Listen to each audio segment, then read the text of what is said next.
यह विषय अत्यंत रहस्यमय और गूढ़ है, क्योंकि बेताल साधना अपने आप में तंत्र मार्ग की उन राहों में से एक है जिसे केवल वही साधक अपनाता है जिसके भीतर अटूट साहस, दृढ़ निश्चय और मृत्यु को आंखों में देखकर भी शांत रहने की क्षमता होती है।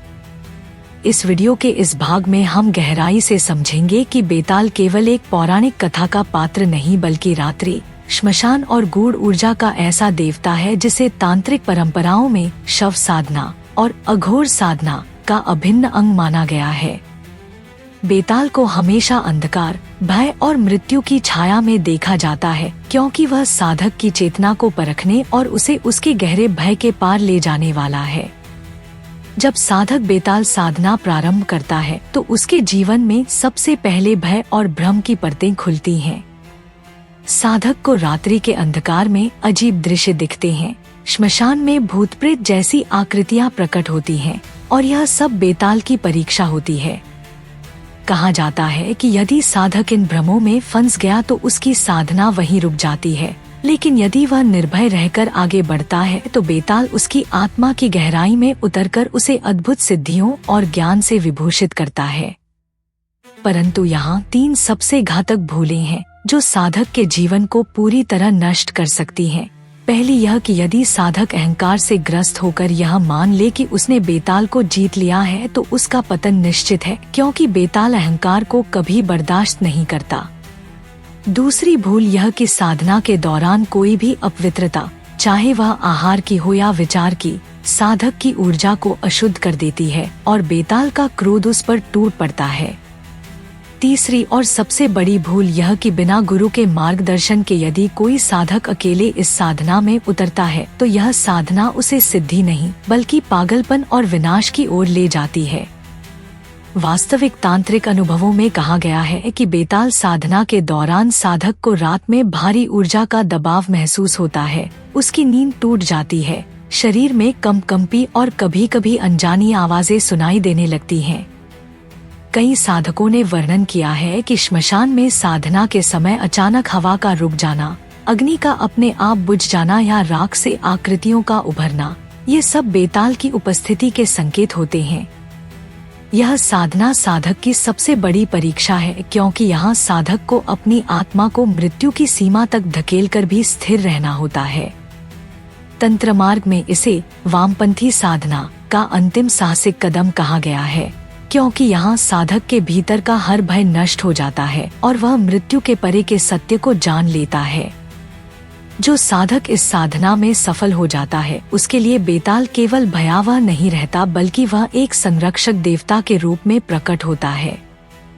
बेताल अपने साधक की रक्षा करता है, उसे अदृश्य शक्तियों से सुरक्षा देता है और कभी कभी साधक के लिए भविष्य का संकेत भी प्रकट करता है। परंतु यह वरदान केवल उन्हीं को मिलता है जिन्होंने गुरु के निर्देशन में शुद्ध हृदय और अटूट साहस से साधना की हो। इसलिए यह समझना आवश्यक है कि बेताल साधना कोई सामान्य पूजा नहीं बल्कि एक गहन आध्यात्मिक प्रयोग है जो साधक को या तो अद्वितीय शक्ति देता है या उसके जीवन को अंधकार में धकेल देता है। इसीलिए कहा जाता है कि यह ज्ञान केवल जागरूकता और जानकारी के लिए है, इसे कभी अंधानुकरण में न करें। गुरु के बिना यह साधना जाल बन जाती है और साधक को पागलपन या मृत्यु तक ले जा सकती है। यही कारण है कि तांत्रिक परंपराओं में इस साधना को केवल गुरु शिष्य परंपरा में ही आगे बढ़ाया गया है। अंत में इस वीडियो के माध्यम से मैं आपसे यही कहना चाहूँगा कि तंत्र मार्ग की हर साधना गहन ज्ञान, अनुशासन और शुद्धता की मांग करती है। यदि आपके भीतर इन रहस्यों को जानने की तीव्र जिज्ञासा है तो पहले अपने भीतर के भय को पराजित करें और एक योग्य गुरु का मार्गदर्शन प्राप्त करें। बेताल साधना न तो केवल शक्तियों का खेल है और न ही केवल डर का, बल्कि यह आत्मा और मृत्यु के बीच का वह पुल है जिसे पार कर लेने पर साधक का जीवन हमेशा के लिए बदल जाता है। यह साधना उस साधक के लिए है जो जीवन और मृत्यु के रहस्य को समझने के लिए तैयार है, न कि उसके लिए जो केवल शक्ति या सिद्धियों के मोह में है। यही कारण है कि यह साधना तंत्र मार्ग का अंतिम साहसिक अध्याय मानी जाती है। इस पूरी चर्चा से हमें यह गहरा अनुभव मिलता है कि बेताल साधना केवल एक साधना या अनुष्ठान भर नहीं है, बल्कि यह आत्मा और चेतना की सीमाओं को परखने वाली एक कठिन यात्रा है।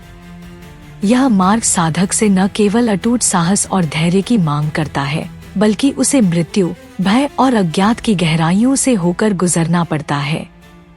बेताल साधना में सबसे बड़ा संदेश यही छिपा है कि जब तक साधक भीतर से निर्मल, समर्पित और पूर्ण रूप से गुरु के आदेशों का पालन करने वाला नहीं होता, तब तक यह साधना उसे केवल विनाश के मार्ग पर ले जा सकती है। बेताल साधना के अनुभव, चाहे वह डरावने हो या अलौकिक, साधक के भीतर की असली शक्ति और कमजोरी को उजागर करते हैं। यही कारण है कि कहा जाता है, बेताल साधना किसी भी कमजोर हृदय या जिज्ञासावश की गई साधना नहीं है, बल्कि यह अंतिम परीक्षा है, जहां साधक का हर कदम उसकी नियति बदल सकता है। इस साधना से मिलने वाली सिद्धियां, रक्षण शक्ति और अद्भुत अनुभव साधक को जीवन भर के लिए एक नई दिशा देते हैं। लेकिन वही साधना अगर गलती से की जाए तो वह साधक को पतन और विनाश तक पहुंचा सकती है। दोस्तों, यही कारण है कि इस वीडियो को बनाने का उद्देश्य केवल जागरूकता और ज्ञान साझा करना है, न कि किसी को बिना मार्गदर्शन के इस खतरनाक साधना की ओर धकेलना। हर साधना में गुरु का मार्गदर्शन अनिवार्य है और बिना गुरु के किया गया कोई भी प्रयास साधना को जाल बना सकता है। इसलिए यदि आप इस गहन और रहस्यमयी साधना के विषय में और जानना चाहते हैं, तो सबसे पहले अपने भीतर साहस, संयम और श्रद्धा को जगाइए। अंत में, अगर आपको यह वीडियो पसंद आया हो तो लाइक, शेयर और सब्सक्राइब करना न भूलें, ताकि इस गुप्त और रहस्यमय ज्ञान को हम और भी लोगों तक पहुंचा सकें। जय बेताल बाबा की।